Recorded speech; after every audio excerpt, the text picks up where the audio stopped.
Welcome to your comprehensive interactive study breakdown on moral philosophy.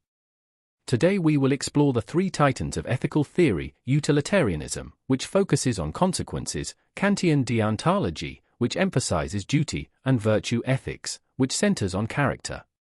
Mastering these will help you secure top marks in your GCSE exam. Let's map out the core ethical theories. Utilitarianism judges actions by their outcomes, using the principle of utility. Kantian Deontology says we must follow categorical imperatives that are universal and respect persons as ends in themselves. Virtue ethics asks what kind of person we should be, aiming for eudaimonia through practical wisdom. Turning to our core study notes, these 6 terms are essential. Utility is central to utilitarianism. The categorical imperative is Kant's foundation. Goodwill explains why Kant rejects emotions.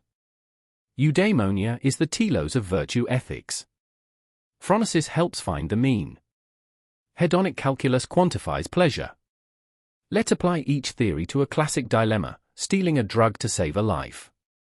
A utilitarian would weigh pleasure and pain, possibly justifying the theft. A Kantian would say stealing is always wrong because it cannot be universalized and disrespects the pharmacist.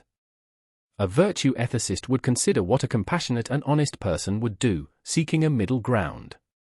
Let's work through a 6-mark exam question. To secure full marks, define the theory, give a strength like its intuitive appeal, a weakness like the problem of injustice, and a counter-argument such as Mill's qualitative distinction. Always use precise terminology. Watch out for common pitfalls. Don't confuse act and rule utilitarianism.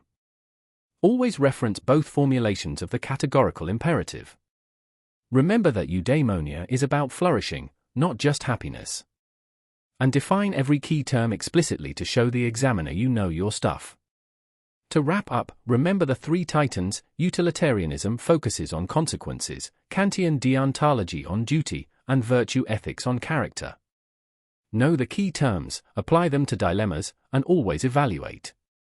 With this foundation, you're ready to ace your GCSE moral philosophy questions.